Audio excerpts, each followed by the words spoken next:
তো এখন আমরা আয়াত 21 থেকে শিখব। আউযু বিল্লাহি মিনাশ শাইতানির রাজীম। বিসমিল্লাহির রহমানির রহিম। ইন্না জাহান্নামা, দেখুন এখানে ইন 27 লেখা আছে, জাহান 27 লেখা আছে। তো যদি আমরা 27 নম্বর নিয়মে যাই নিচে পাবো অবশ্যই। 27 নম্বর নিয়মে গেলে দেখবো এখানে ওয়াজিব গুন্না, গুন্নার সাথে পড়তে হবে। তো ওয়াজিব গুন্নার হরফ হলো দুইটা, মিম এবং হচ্ছে নুন। হরকতের পর যখন নুনে এবং মিমের তাসদিদ আসবে তখনই গুন্না করতে হবে। তো এটাকে ওয়াজিব গুন্না বলা হবে। তো আমরা এখন অবশ্যই গুন্না করব।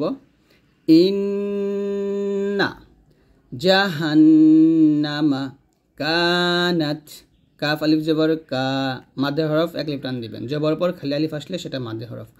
নুন তা জবর নাত, এটা হলো হামজে হরফ, তাটা এখানে নাত বলবেন না, নাত এরকম। ইন্না জাহান্নামা কানাত।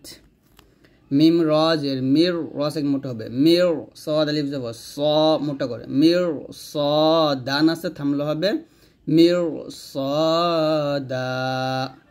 এখানে দেখুন দুইটা নিয়ম আছে, যদি 2 নম্বর নিয়মে পড়েন তাহলে দা একই টান হবে, আর 19 নম্বর নিয়মে পড়লে এই দাল গিয়ে লামকে ধরবে, মানে মিলায় পড়লে আর কি।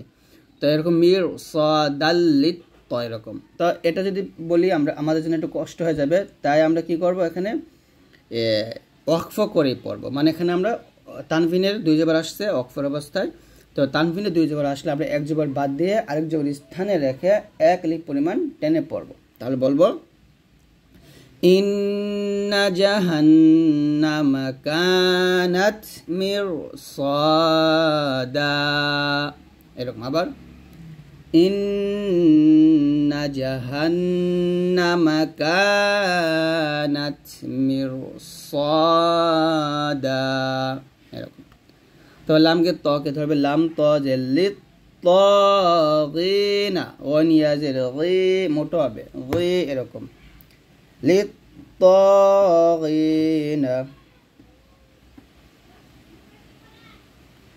লিত তাগিনা মা আবা, মা আ হামজা খারা জবর আ, 1 লিফ টান দিবেন, মা আবা এরকম। তাহলে একসাথে লিত তাগিনা মা আবা। তো এখানে আমরা আতে 1 লিফ টান দিব। এখানে 8 নম্বর নিয়মটা আছে। তো 8 নম্বর নিয়মের মাত্রা কি আমরা দেখি, যে 8-এ গেলে হবে মধ্যে বদল, 1 লিফ টান হবে, অর্থাৎ হামজার সাথে যে মাত্রা আসবে তখন তাকে মধ্যে বদল বলা হবে, 1 লিফ টান দিব।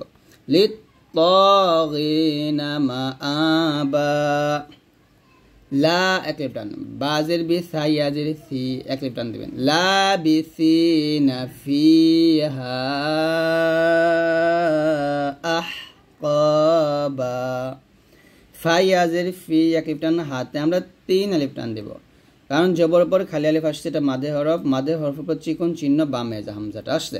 তো এরকম মাদের হরফের উপর চিকন চিহ্ন আসলে বামে লম্বা হামজা আসলে আমরা 6 নম্বর নিয়মে গেলে নামটা দেখতে পারবো, মধ্যে মুনফাসিল 3 আলিফ পরিমাণ টান হবে। তো আমরা এখানে 3 টান দিব। লাবিসিনা ফিহা আহকাবা, কফ মোটা হবে কবা। এই যে কালারটা দিয়ে কিন্তু এখানে আপনি মোটা বোঝানো হয়েছে, এই কালার যেখানেই পাবেন সেখানেই মোটা করবেন। তো আপনি কালার দেখে কিন্তু এখানে ভালো করে বুঝতে পারবেন। দেখুন এই যে স প গি, এই যে ক প গ, এগুলা সব হলো মোটা। তাহলে বলেন লাবিসিনা ফিহা আহকাবা এরকম। তারপরে লাম আলিফ জবর লা, ক্লিপটান, ইয়া জবর ইয়া, লা ইয়াযু, জাল ওয়াও পেশ, যু পাতলা হবে, জিহ্বার আগে উপরে আগে লাগাবেন।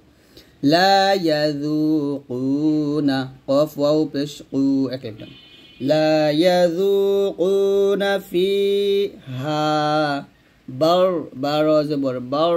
এখানে র সাকিনের নিয়মটা 30 নম্বর নিয়মে গেলে আমরা পাবো যে 30 নম্বর নিয়মে যদি যাই তাহলে এখানে স্পষ্ট লেখা আছে র অক্ষর পুর বা মোটা সরে পড়তে হবে, অবশ্যই এখানে মোটা হবে। লা ইয়াযুকুনা ফিহা বারদাও ওয়ালা শারাবা। দাল গিয়ে ওয়াওকে ধরবে, দাল ওয়াও দুই জবর দাও। 58 নম্বর নিয়মে যদি আমরা যাই তাহলে এখানে লেখা আছে দেখুন, ঈদগামে বা গুন্না, এখানে এই যে ঈদগামে বা গুন্না, গুন্নার সাথে পড়তে হবে। অবশ্যই আমরা দুই ঠোঁট মিলাবো এবং গুন্না করব। লা ইয়াযুকুনা ফিহা বারদাও ওয়ালা শারাবা ওয়ালা শারাবা শারাবা একসাথে। لا يذوقون فيها بردا ولا شرابا তারপর ইল্লা হামিমাউ, মিম ওয়াও দুই জবর মাউ গুণ করবেন। ইল্লা হামিমাউ ওয়া গাসসাকা, এখানে গাইন বলা যাবে না, গাইনটা মোটা করতে হবে। ওয়া গাসসাক, এখানে কাও বলা যাবে না, কফ বলতে হবে, ক এরকম। ইল্লা হামিমাউ, মাউ গুণ হবে, ইল্লা হামিমাউ ওয়া গাসসাক। আবার বলেন আমার সাথে, ইল্লা হামিমাউ ওয়া গাসসাকা। তারপর জাযাআউ, উই ওয়াউজের উই, উই আউ গুণ হবে অবশ্যই। জাযাআউ উইফাকা, উইফাকা। জিম জবর জা, জা আলিফ জবর জা, এই জাতে আমরা 4 আলিফ পরিমাণ টান দেব। জাযাআউ উইফাকা। তারপরে ইন্নাহুম, ইন এখন ওয়াজিব গুণটা, ইন্নাহুম কানু লা ইয়ারজুনা হিসাবা। লা ইয়ার, ইয়ার ওয়াজিবর ইয়ার, 30 নম্বর নিয়ম কি মোটা হবে, তাহলে ইন এখানে কি গুণনা, এটা আপনারা বলেন, এটা ওয়াজিব গুণনা, রাইট। ইন্নাহুম কানু লা ইয়ারজুনা হিসাবা। আবার ইন্নাহুম কানু লা ইয়ারজুনা হিসাবা। তারপরে ওয়াকাযযাবু, এই জাল উচ্চারণটা সাবধানে করতে হবে। জাল উচ্চারণ করার সময় জিহ্বাটা যেন কোনোভাবেই নিচে যাতে না লাগে, উপরে যাতে আগে লাগাবেন। ওয়াকাযযাবু বিআয়াতিনা কিযযাবা, ওয়াকাযযাবু বিআয়াতিনা কিযযাবা। وكل شيء شيء شيء وكل شيء أحصيناه كتابا। হামজা হা জবর আহ, আহ এরকম।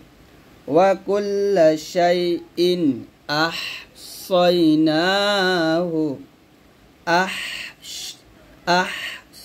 أحصيناه وكل شيء أحصيناه كتابا। তারপরে ফাযুকু ফালান, ফালান এখানে ওয়াজিব মনে করুন। ফাযু জাল ওয়াও পেশ যু এক লিপটান, কফ ওয়াও পেশ কু এক লিপটান। ফাযুকু ফালান নাযিদাকুম ইল্লা আযাবা, ইল্লা আযাবা। ফাযুকু ফালান্না, এইটা কি গুণ না, 20 নম্বর নিয়মে গেলে আমরা বুঝতে পারবো। এখানে দেখুন ইকফায়া হাকিকি, অর্থাৎ এখানে লাম গিয়ে নুনকে ধরবে এবং গুণ্য হবে, এটাই তোমার বাগণ্য হবে। আমি ভালো করে দেখে বলতেছি, ফাযুকু ফালান্না, লাম গিয়ে নুনকে ধরবে। হ্যাঁ, এখানে 20 নম্বর নিয়ম দিচ্ছে।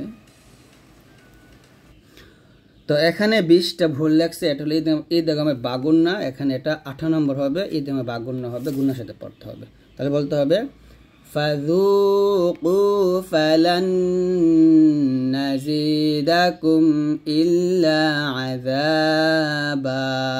প্রত্যেকটা জায়গায় দেখুন ওয়াকফ অবস্থায় তানবিনে 2টা জবর আসছে, তো প্রত্যেকটা জায়গায় আমরা 1 লিপ পরিমাণ টেনে পড়বো। যদি আমরা এখানে মিলায় পড়তাম এটার সাথে এটা, তাহলে দেখুন এখানে তানবিনের পর ফা আসছে, আর তানবিনের পর ফা আসার কারণে এটা কি হয়ে গেছে, 20 নম্বর নিয়ম হচ্ছে ইকফা গুণ্য হয়ে গেছে। এরকম পড়তে হবে, ওয়া কুল্লা শাইইন আহসাইনাহু কিতাবান ফাযুকু ফালান নাজিদাকুম ইল্লা আযাবা। তো এরকম পড়তে হইতো। তো এই হচ্ছে আজকের এই ভিডিওটি। যদি ভিডিওটি ভালো লাগে অবশ্যই একটা লাইক দিয়ে দিবেন। ইনশাল্লাহ আমরা আগামী ক্লাসে আয়াত 31 থেকে শেষ পর্যন্ত আপনাদেরকে শিখিয়ে দিব। তো সবাই ভালো থাকবেন, আল্লাহর রহমতে, আল্লাহ হাফেজ।